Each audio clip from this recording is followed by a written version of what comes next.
So guys, in this video, we got a very interesting story of a young lady growing up in Inglewood in Chicago in the 80s who eventually started gangbang. And, a lot of times the same girls, you guys know on social media, like in this day and age, get attention as far as like doing that over and over again. But that actually was a lot more common than people realized back in the day. It wasn't just a few girls. Girls were heavily involved in this stuff, man, and a lot of them, unfortunately got drawn in by a lot of the same pressures that the guys got drawn into. But this one is a success story about a girl who made it out, man, and made some good choices.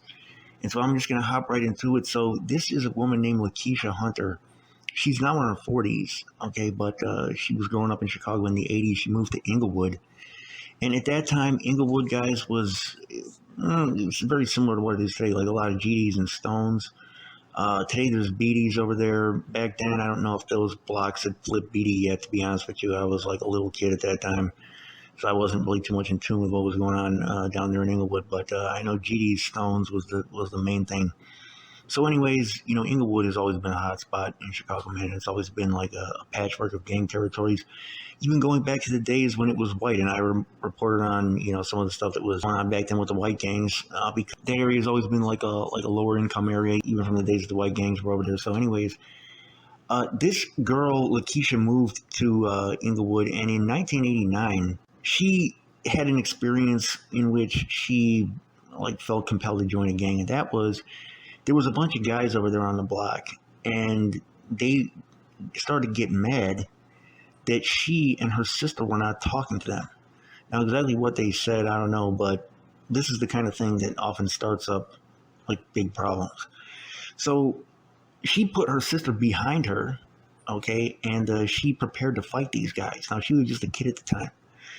So she had a brother though, and his friend was with them, and he and his friend tried to get in the way and claimed that she was his sister, and she was with them, and not to do this. So this was the experience that made her feel like she needed to join a gang. She says in her own words, she said, "I knew at that moment that I needed to join a gang to protect my family and protect myself." And this is oftentimes how young people feel. They feel like joining a gang is going to give them protection from the people in the neighborhood.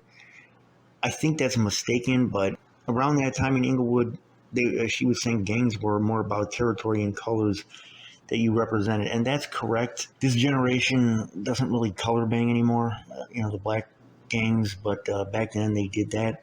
And the GDs, as you guys know, black and blue, and the Stones, black and red. So that was the two main groups going at it at that time in the part of Inglewood where she was living. I don't know her exact address, so I just know that was the main conflict that was there. So anyways, she was saying that there were always fights going on over there, and she was saying, they were dealing drugs. They were hiding the drugs from the cops. She was just still a kid. She was saying, being young in Inglewood, these are her words now, she said, you would find yourself doing one or the other unless you had a strong family structure of discipline. She said, in my early years, I moved around Chicago constantly. We never had a place of our own, and my education suffered. I had already missed kindergarten, and while I attended first grade, I didn't go back to school until the fifth grade for half the year. So that's the situation that I find with a lot of the students in the schools, man. They skip a lot of time, sometimes getting locked up in juvie and then coming back, and it's very difficult because they're put in the class that's commensurate with their age, but they're not on the same grade level anymore with the kids their age. So what lesson plan do you make for somebody that hasn't been to school since they were in first grade? Now they're in seventh grade, high school, whatever. It's like, what are you supposed to do that's going to give all the kids the same educational experience? That's very tough. And oftentimes the kids just fall farther and farther behind. But she said during those years, my mother would not come home sometimes. So I needed to stay with my four younger siblings who were not yet of school age. But I did learn a lot from my older brother and cousins when they practiced spelling out loud. And when preparing for spelling tests, I would listen and learn. So that's good. Just soak up the knowledge any way she could. Now, she did not say which gang she ended up joining. I'm putting up a picture of her here when she was a girl. And this is the only picture that I have of her when she was a girl. And I can't see what she's doing with her hand. It looks like from this angle, it looks like she may be dropping the rakes, but I think she's probably doing nothing because she's wearing a jacket that's blue. And at that time, like I said, in Chicago, guys, the black gangs, you were strict about the colors, so I think that she possibly was a GD based on the blue. Uh, I don't think she's dropping the rigs with her hands. I know it may look like that, but I highly doubt that. I think she's wearing a blue jacket, so that's the only thing I can guess. I don't know though. I don't know. She could have been a stone. But anyway, she said that my grandmother did the best she could. But I found myself gravitating towards what became my new safe place. At times, I drifted into a desensitized mindset when I thought about being separated from my siblings. She said I became angry and self destructive, bulldozing over anything and anyone. She said, but the crazy part is that after my rage, I would feel horrible for what I had done to hurt innocent people, all in the name of gangbanging. And these are her words now. She said, I would cry and pray for forgiveness. Who told or taught me to pray? No one, but I had to pray. It's just what came naturally to me at that time, and that's good. That's good for the kids, you know what I'm saying? Everybody has their own beliefs, but always do that, you know what I'm saying? Because you stop doing that and you give up all hope. So the gang, she said, became my protection and guided my life choices for several years. I became known as a person who would get the job done and was a top foot soldier by the time that I reached grammar school. And that's the case, man, with some of the younger kids. You know, the younger kids are the ones like doing the craziest stuff. But she said at that 1 year period during school, I was arrested 26 times for assault and battery related incidents. So 26 arrests in 1 year. We're talking about 2 arrests per month on average, and actually a little bit more than that. At that age, it can happen because, like I said, they're under 18. So she said, I was between 12 and 13 years old at this time, and it never became normal to me. I was afraid each time I was arrested. I also cared about what this would do to my grandmother and how she felt, but she said I was committed to my gang. So she said it was a good feeling to belong and be accepted. Having people looking up to me was an even greater feeling, and that's one thing that I had mentioned in my video about some of the other female gang members, man, because that's a big attraction for girls. I'm not saying that all the girls that gangbang do it for that reason, but you're talking about being respected by older guys that these girls may be attracted to, like physically, anyways, and these guys are respecting them, like looking up to them, showing them like more respect than some of the other homies. Like, come on, man, that's a huge like carrot on a stick for these girls to chase. But she said it was a good feeling to belong and be accepted. Having people looking up to me was an even greater feeling. She said, yes, many feared me.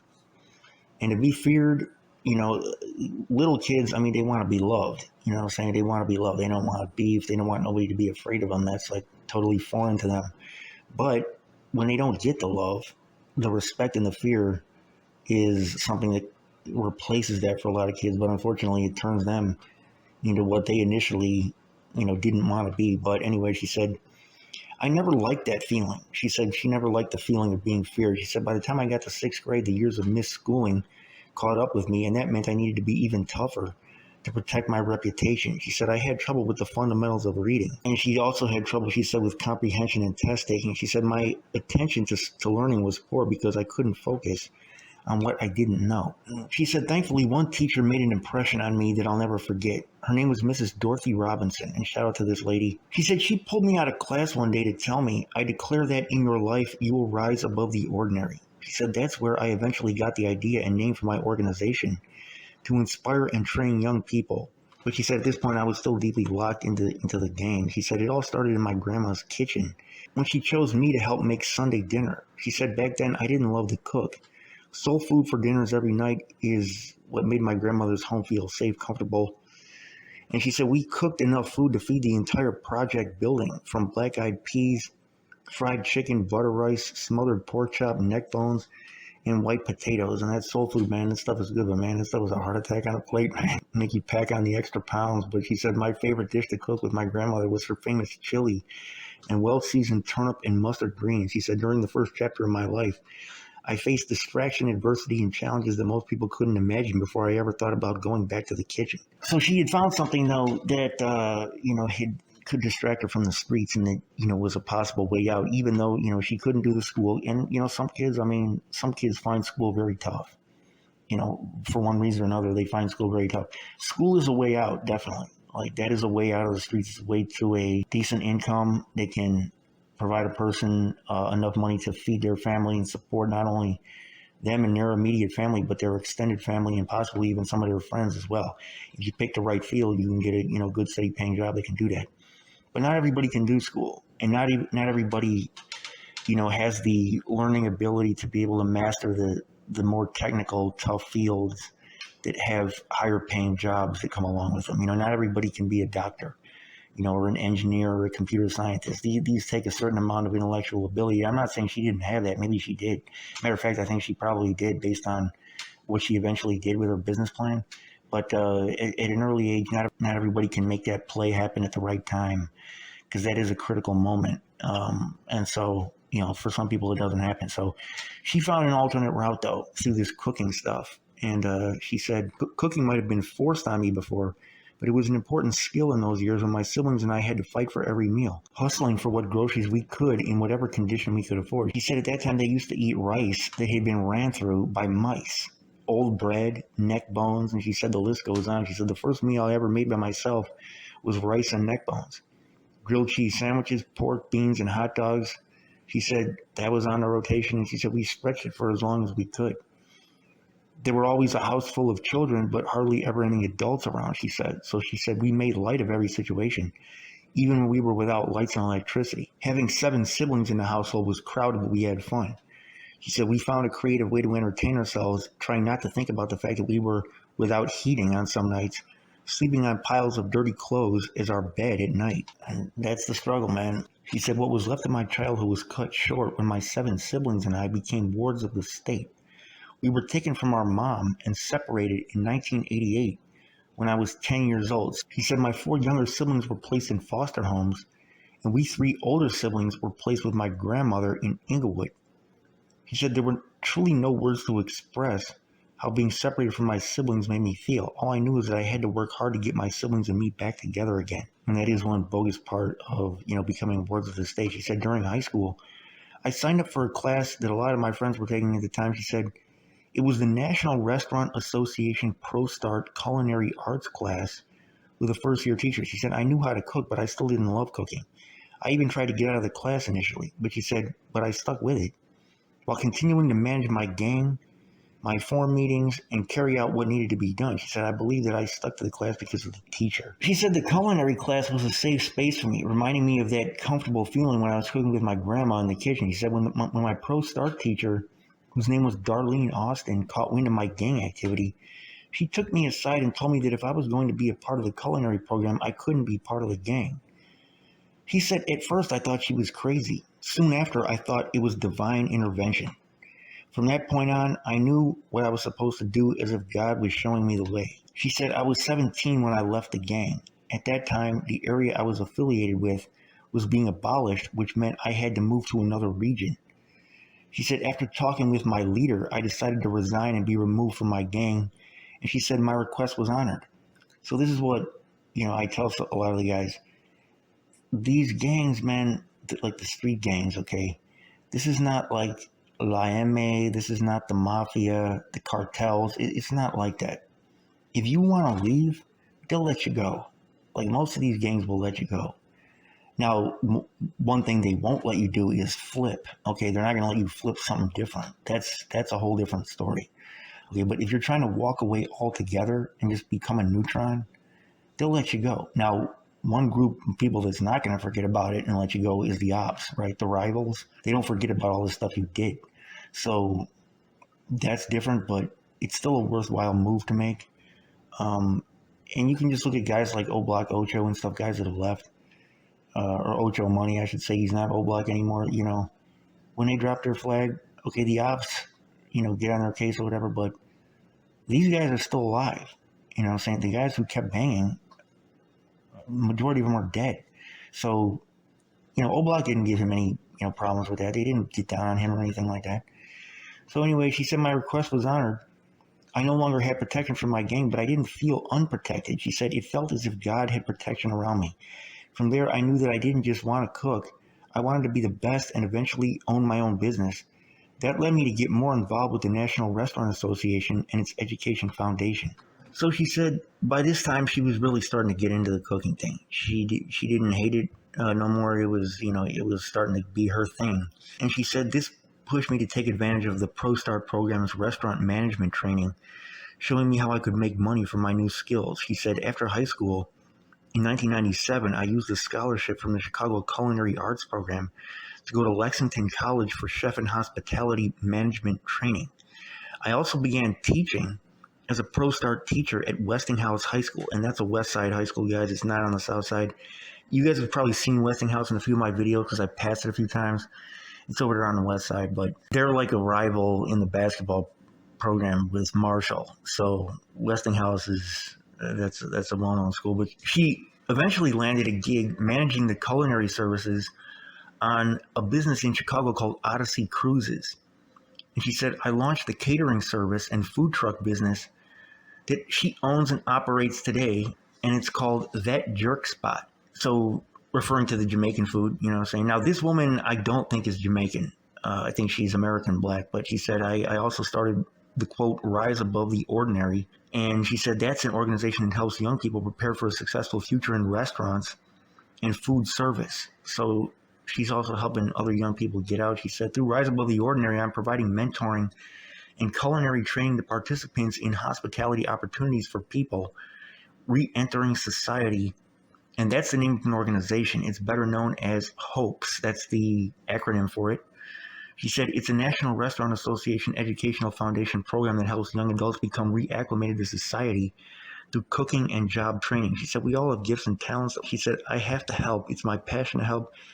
And it's my calling to give back and assist young people in the community as my village did for me. She said, my grandma reminds me of a promise that she made to me and my siblings the day that we were separated. She said, I promised y'all when I get older, I'm going to find you and bring you to live with me. She said, I prayed and I asked God to keep my siblings together and not allow them to be separated, misplaced, or lost in the system. One foster mother, a woman named Allie Mae Bishop, was able to take all four of my siblings and they stayed together in the same home until we were reunited in the year 2000. She said, throughout my life, circumstances and people have tried it again and again to close the door on me. But she said, first, I worked at it, from putting everything that I had into my former gang life to moving that energy into culinary arts. Second, I had people and interventions in my life that provided a platform where I could finally see what I was meant to do. She said, when I think about the future, I think about continuing to help my community. I think about places all over Chicago where the next generation can feel safe to go, learn, and train in the culinary arts. And I think about my food on every corner. She said, I have two messages for the next generation. Education is extremely important. You got to put that before everything else, the streets, all that stuff. You got to forget about that stuff and focus on education. She said, two, choose wisely and take advantage of every opportunity given to, quote, rise above the ordinary. So today she owns That Jerk Spot LLC, and it's a catering and food trucking culinary business that's in Chicago. And she's also a mentor and culinary trainer. So if I forget, guys, remind me in the comments to put the link in the description box or as a comment on this video about a link to the National Restaurant Association and its educational foundation. So I've talked about the restaurant business in a lot of my videos because my own, ethnic group, the Greeks, we go into the restaurant business big time, man. And us, the Chinese, the Mexicans, up north, the Jamaicans, and back in the day, the Black Americans used to be heavy in the restaurant business too. A lot of them, I don't know exactly what happened to all those restaurant spots that used to be on the south side that they had. I don't know what happened, but they used to be big time in the restaurant business too, and some of them are getting back into that. So it's a really good business for people that struggle with school because cooking is something that everybody, like it's a basic survival skill, saying that everybody has to know. And it's something that people have been doing since the beginning of civilization. You need to cook to survive. Unless you're eating raw food, and that's probably not going to be too good on your digestive system. So, cooking is something that anybody can and needs to learn. So it's also a big business that there's always going to be a demand for it because people have to eat. I mean, there's no business that's completely stable, but comparatively speaking, it's a pretty stable business. And if you pick something that, matches with the clientele that you're trying to attract, then it's a good business plan, man. And like I said, for people that struggle in school, it's ideal. So I'm gonna try and get that information for you guys in the description box. If any of you guys want to get in contact with her, this is one of many ways that I've seen people segue out of the streets. But she had to leave at some point, and it was that teacher that spoke to her and made her finally make the decision to depart from the gang. And if she had stayed with the gang, who knows what would have happened to her today? She might be locked up or dead because she was 17 at that point, only 1 year away from becoming an adult. And then those same charges as an adult, it's not going to be the same, it's not going to be the same backlash from the system. So shout out to Lakeisha Hunter, man. And like I said, I'll try to give her information for you guys. Any of you guys that have similar stories, you guys can hit me up in the comment section, man. It's your boy Chicago News. I'm out.